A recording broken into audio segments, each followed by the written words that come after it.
Um dos eventos mais esperados no mercado financeiro e acompanhado de perto pelos investidores são os IPOs. Para você que não sabe, a IPO nada mais é do que o primeiro momento que uma empresa está colocando suas ações à venda no mercado de bolsa e balcão. Sendo assim, depois do IPO, basta você, eu ou qualquer outra pessoa comprar uma única ação para se tornar um sócio dessa empresa. Mas será que, pensando no longo prazo, compensa comprar ações de uma empresa que está realizando o IPO?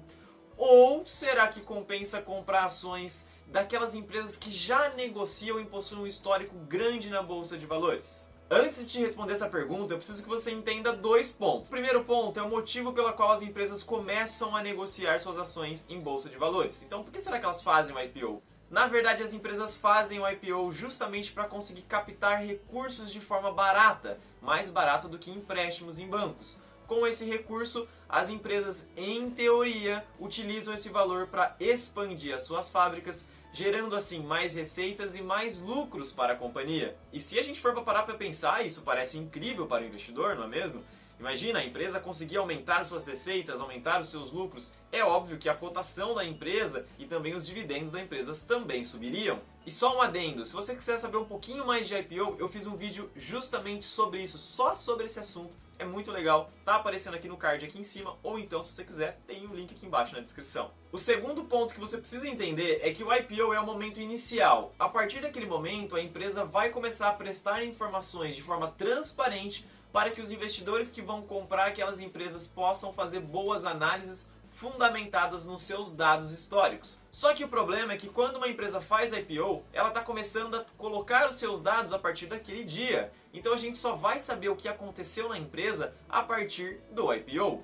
Tudo que ficou para trás, a gente não tem informação, a gente não sabe. Então, se a empresa fez alguma coisa errada antes do seu IPO, ou então até os mesmos fundamentos da empresa antes do seu IPO, a gente não sabe, a gente está totalmente no escuro. De fato, parece uma ótima oportunidade investir nessas empresas que estão começando a colocar suas ações na bolsa de valores. Mas, ao mesmo tempo, a gente fica no escuro, a gente não tem nenhuma informação sobre o passado delas. Talvez, caso a gente compre uma empresa dessa, a gente pode cair numa cilada, comprando uma ação que tem fundamentos horríveis. Bom, mas então, para resolver esse problema, eu acho que seria meio lógico a gente olhar para o passado. Que tal dar uma olhada no passado e ver como que saíram aquelas empresas que fizeram seus IPOs no ano de 2021? Será que elas foram bem? Retornaram para os seus acionistas grandes lucros? Ou será que elas foram mal? Bom, e para isso, vamos para a tela do meu computador, meu editor vai me colocar aqui no cantinho e a gente vai conversar junto sobre essa notícia da Forbes. A Forbes soltou a seguinte notícia: Bolsa Brasileira bate recorde de IPOs em 2021. Veja as ações que mais valorizaram. Em 2021, 40 operações de IPO foram realizadas. Então isso é recorde desde o ano 2007. Mas o que é mais interessante é o comentário do Daniel de Paula, sócio da Nexent Capital. Ele fala o seguinte: o ano de 2021 teve o maior número de empresas que estrearam na bolsa desde 2007. Por outro lado, em relação à performance, quase 75% dessas empresas tiveram retornos negativos até o momento.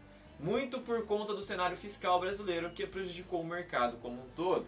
Ou seja, se você entrou em algum IPO no ano de 2021, 75% de certeza que você se deu mal até agora. O Daniel atribui esse mau desempenho dessas ações pelo fato da incerteza fiscal, mas eu acredito que não seja só isso. Eu discordo que seja só um evento, né? Só apenas a incerteza fiscal que fez essas ações irem tão mal.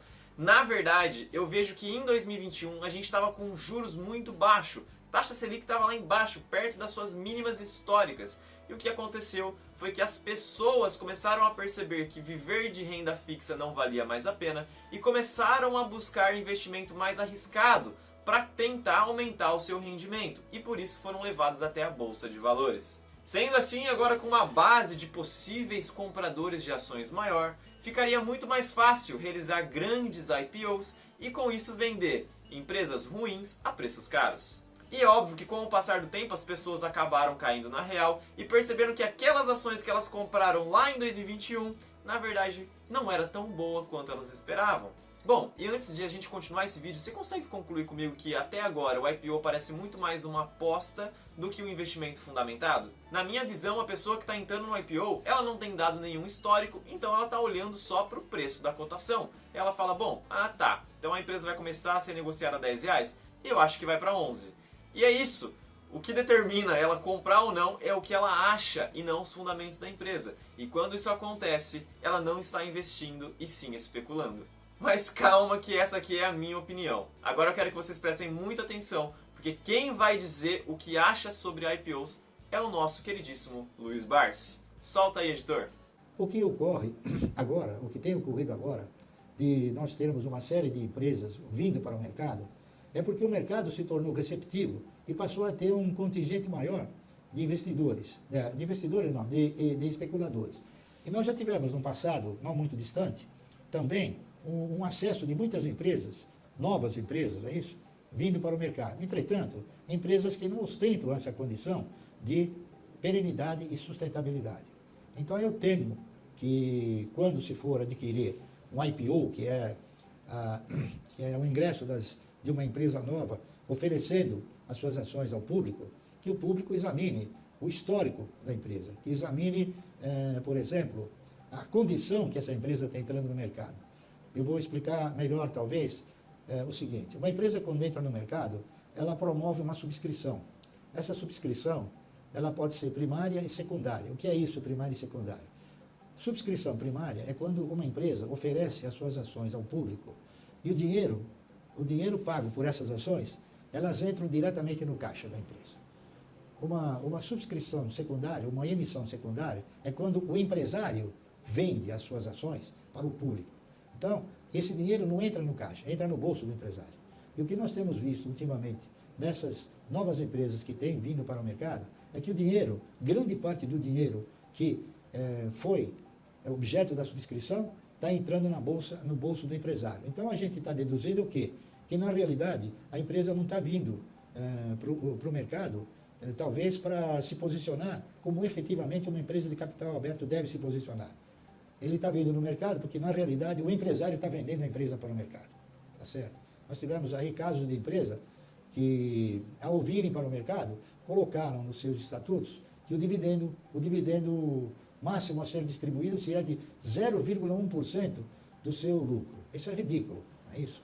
Então, uma empresa como essa, que propõe distribuir seus lucros de uma forma não generosa, ou pelo menos não assim, competente, né? Não atrativa, eu diria também, ela tende a desaparecer do mercado. E o que vai acontecer? O papel hoje, tem papéis aí que foram lançados a 10, 11 reais e já estão a 5. Por quê? Exatamente porque são empresas que não inspiram aquela credibilidade necessária e exigida para quando se compra uma ação. Então, a gente tem que examinar o quê? O histórico de resultado, o histórico de competência do gestor em gerir a ação, o histórico de proventos, a potencialidade da ação, a potencialidade do setor, a sua perenidade, a sua sustentabilidade. Então, existe uma série de fatores que, lamentavelmente, a empresa que entra para o mercado não tem e não carrega esse histórico. A gente só será conhecedor de um histórico a partir de um determinado período de permanência dessa empresa no mercado. Então, na minha modesta e sincera opinião, eu não tenho e não tenho recomendado também que as pessoas entrem em IPOs. Né? Eu vou dar um exemplo prático agora. A Caixa Econômica acabou de lançar as ações da Caixa Seguridade. Né? Ela vendeu essas ações aí a 12, 13 reais. Arrecadou aí 5 bilhões de reais. Quem vendeu foi a Caixa, tá certo? Quem vendeu foi a Caixa. Então, nesse caso, o dinheiro entrou para quem? Para a Caixa. Porque a Caixa era dona da seguradora, tá correto? Muito bem. Esse dinheiro não entrou na seguradora. Esse dinheiro entrou no fluxo de caixa da Caixa Econômica Federal. Está entendendo? Então, a seguradora ela vai ter o quê? Ela vai ter agora uma competição a ser desenvolvida. E nós temos outras seguradoras também. Temos a Porto Seguro, temos a Sul América, temos a BB Seguridade. E nós temos uma outra aí, que é o Instituto de Resseguros do Brasil, que custa R$6, metade do preço que a Caixa Econômica está oferecendo, não é isso? É muito mais barato do que custa uma ação da Sul América, muito mais barato de uma ação que custa a BB Seguridade. e muito mais barato também que uma ação que é da Porto Seguro, não é isso? Então a gente tem que examinar isso, a gente tem que examinar com muito carinho, com muita competência e com muitos fundamentos, bons e que gerem a confiança de quando você comprar a ação, você vai ter o quê? Você vai ter a perspectiva de um resultado coerente e condizente com as suas aspirações. É o que eu tinha a dizer e muito obrigado pela atenção e aquele abraço. Olha, eu vou te dizer, será que eu tenho que falar alguma coisa a mais? O mestre tá aqui, acabou de falar pra gente que ele não entra em nenhum IPO, que ele não recomenda as pessoas entrarem nesses últimos IPOs que estão saindo, porque justamente não estão valendo a pena. E ele colocou um ponto muito importante, né? Qual que é o principal que eu falei pra vocês? Eu falei, olha, as empresas realizam IPO para captar dinheiro e aumentarem os seus investimentos, né? Aumentarem sua receita e seus lucros. Agora, se a empresa faz um IPO para que o dono da empresa consiga vender suas empresas, você não concorda comigo que tem algo errado? Porque se o dono visse uma perspectiva boa daquela empresa, por que você não queria sair da empresa? Não faz sentido, né? Com certeza ele faria o IPO e falaria assim, meu, olha lá, agora sim eu tenho um recurso para desenvolver aquele projeto que eu queria. Com certeza o cara ficaria com todas as suas ações para ter uma valorização e aí sim, lá na frente, pensar em vender uma parte delas. Agora, se o cara tá saindo da barca enquanto as pessoas estão entrando, olha, eu acho que tem alguma coisa errada.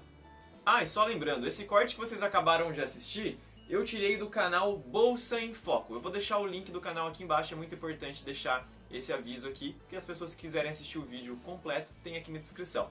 E para finalizar o vídeo, eu vejo muitas pessoas falando a seguinte coisa, olha, eu não sei se compensa eu investir em uma blue chip, que são aquelas famosas grandes empresas, né? Banco do Brasil, Banco Itaú, Vale, Petrobras, né? Às vezes as pessoas preferem investir em IPOs, small caps, empresas que ainda não se consolidaram, né? E segundo elas, o argumento que elas usam é que essas blue chips, empresas muito grandes, não têm mais um horizonte tão grande de crescimento pela frente.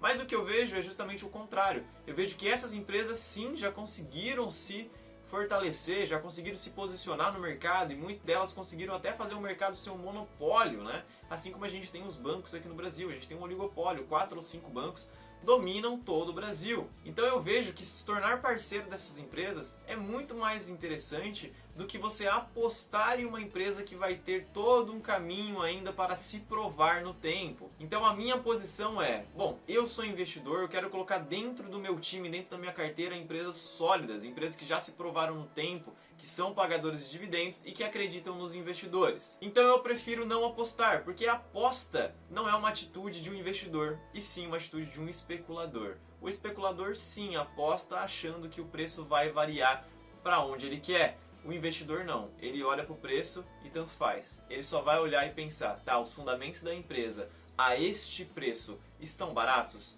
Estão baratos, então eu vou comprar. E aí a variação, meu amigo, deixa acontecer, tá? Você só vai olhar para o preço na hora que você for comprar, porque você vai querer pagar barato, o mais barato possível, para maximizar os seus lucros. Então fuja de IPO. Pode ser que você até encontre pessoas que ganhem dinheiro com IPO, isso pode ser verdade, tá? Mas eu acho que a gente pode deixar tanto o lucro dessa operação como o risco dela para os especuladores. E a gente, que somos investidores de longo prazo, pensando em dividendos, a gente pode focar em empresas que são mais centradas, empresas que já são consolidadas e que têm ótimos resultados e ótimos dados históricos para que a gente possa fazer a nossa análise. Mas lembrando que tudo que eu trouxe aqui nesse vídeo é a minha opinião e eu gostaria muito de escutar a sua opinião. O que você acha de investir em empresas que estão realizando IPO? Você já investiu alguma vez? Cara, se você já investiu ou se você já sentiu vontade de investir, comenta aqui embaixo qual foi a empresa. Vai ser muito legal eu procurar essa empresa, né, para saber como que foi o desempenho dela nesses últimos meses. E para vocês que não me conhecem e ficaram até aqui no vídeo, eu sou o Birk. Agradeço muito a atenção de vocês, eu espero que vocês tenham gostado do vídeo e até a próxima!